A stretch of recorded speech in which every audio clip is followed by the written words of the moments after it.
Hello everyone, welcome to Study Zone. Today I am going to explain the most important topic, that is rules of inference under discrete mathematics and optimization. Okay, what is rules of inference?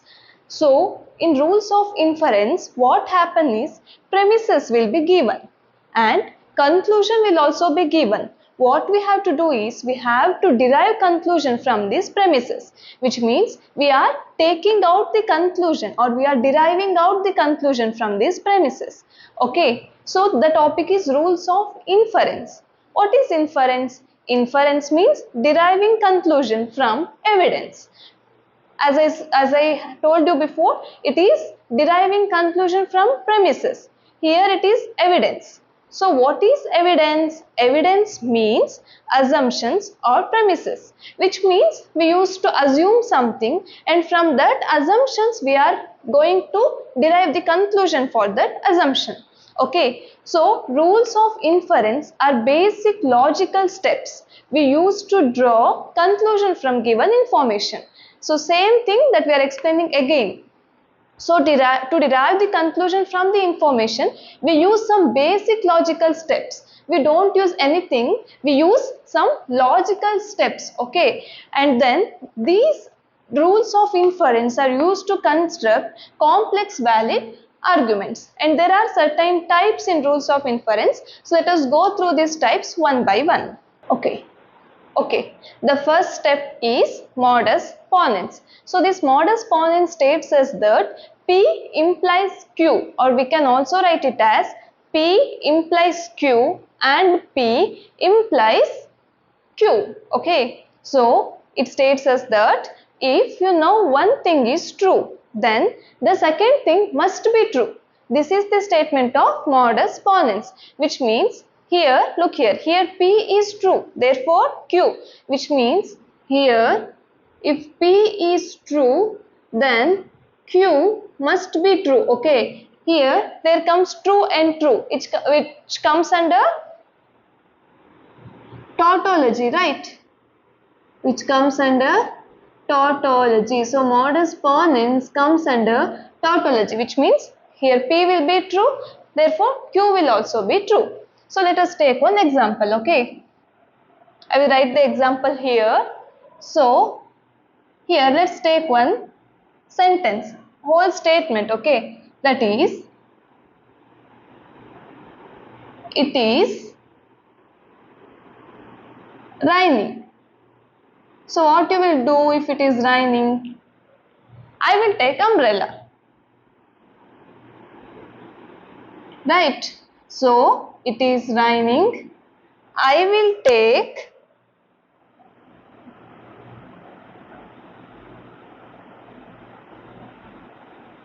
umbrella, correct? So let us take this one as P. So P is, it is raining, right? And then Q will become, I will take umbrella, correct? So here it is raining, P is true, and then I will take an umbrella, that's why Q is true. So I am the person who see, like if it is raining, I will take an umbrella. I am not a person like, oh it's raining, let's see what will happen, I will not take the umbrella. I am not a person. So here for me P is true, that's why Q is also true for me. So we can write it as it's raining,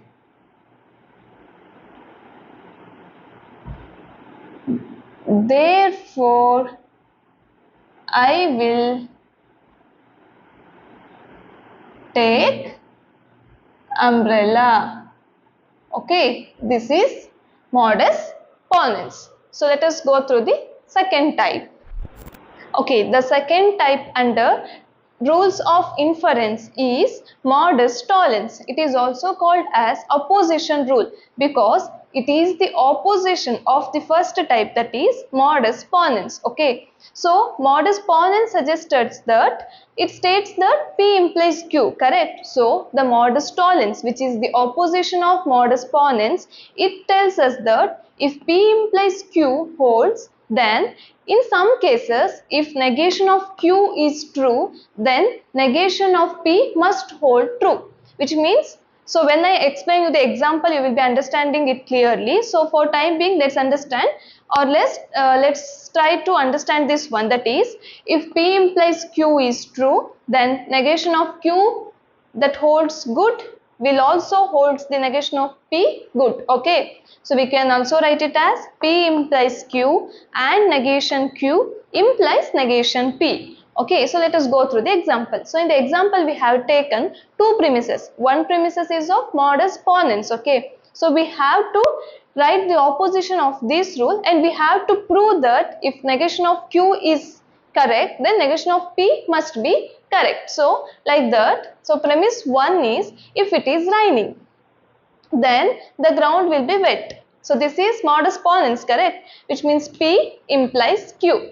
So now we are taking the premise 2 as the ground is not wet, which means, so look here, so from here to here we have Q, right? So what is negation of Q? Here the ground will be wet. So we are writing the negation of Q, which means the ground will not be wet, correct? So the ground is not wet. That is negation of Q. So what they are telling, if negation of Q holds, then negation of P must holds, correct? So the ground is not wet. What is not negation of P? Here P is, it is raining. So negation of P is, it will not be raining, correct? So negation of Q is, the ground is not wet, therefore it is not raining. This is the correct statement, right? If it is, the ground is not wet, then the possibility of rain is no chance, correct? So the ground is not wet, therefore it is not raining. So we can write it as P implies Q implies negation Q, therefore negation P. This is Modus Tollens.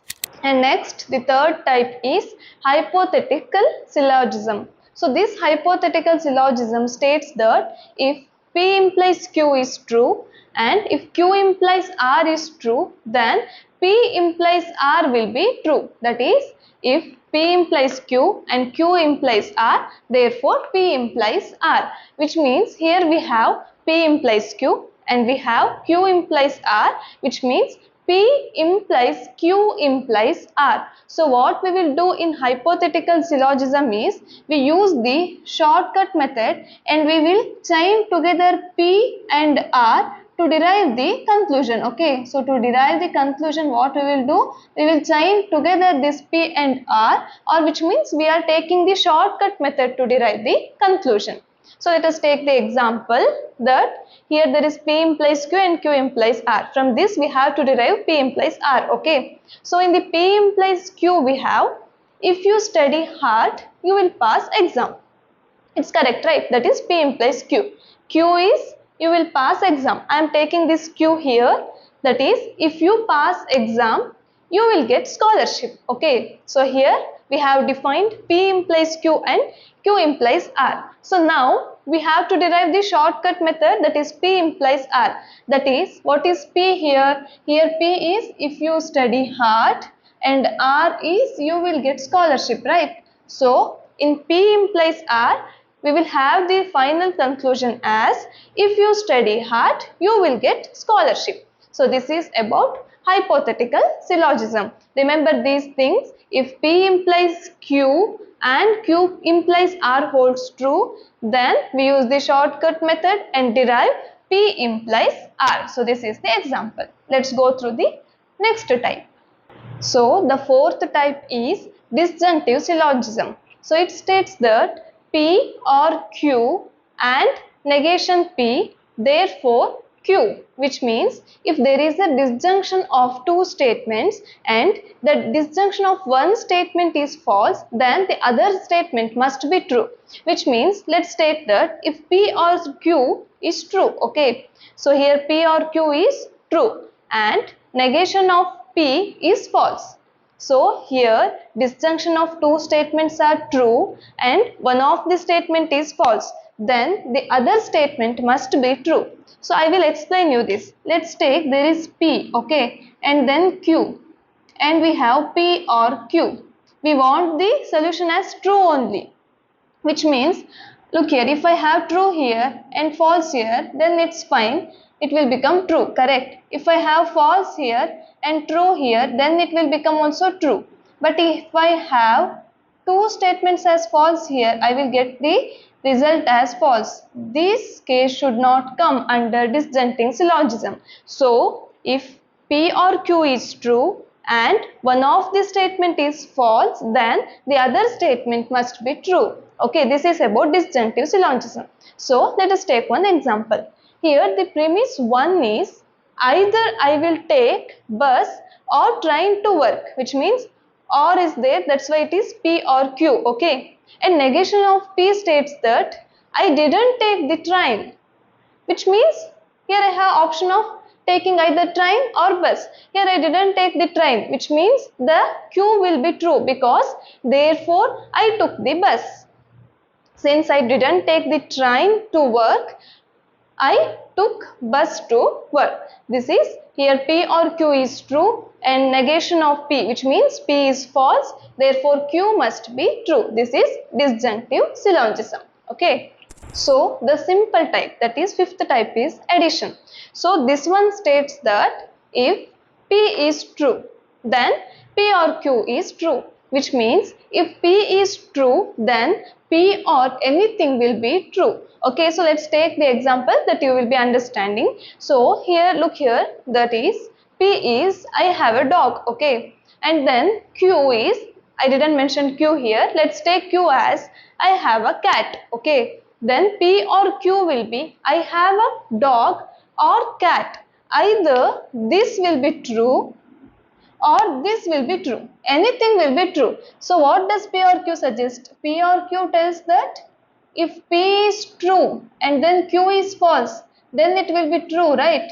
And if Q, I have a cat, is true, then I have dog is false, then false or true is also true. So these statements hold good. That is, P is true, then P with anything will be true. This is addition law. So this is one of the type of inference law. And then the sixth type is simplification. Okay. So this simplification states that if P and Q is true, then P will also be true and Q will also be true. So this is simple. That is, if P, Q and P and Q truth table, let's take this truth table. Okay. So here let's take all the possible values. True, true, true, false, false, true, false, false. Here what they are telling, if P and Q is true, then P is true and Q is true. So let's derive the conclusion. Okay. So look here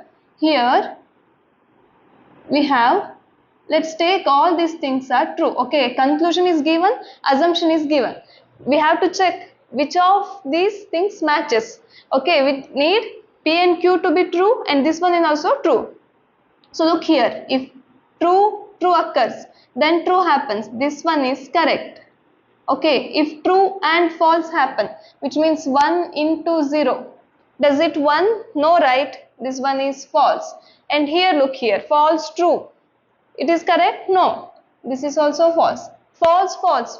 That is 0 into 0. Does it become 1? No, right? This one is also wrong. Only this case holds true. That is, P and Q is true. That's why P is true and Q is true. Okay, so let's take the example. That is, P and Q is I am studying maths and physics. Here P is and is there. Be careful. Here and is there. Okay, which means I am studying maths. Q is I am studying physics. Both of these statements are true. This is simplification. So we are coming to the last type of this inference rule, that is conjunction. So here conjunction states that this is same like simplification. Okay, just we are reversing the terms. Here this is P. Okay, P and Q. Here P is true and Q is true. Therefore P and Q is true. Same truth table, P, Q, P and Q.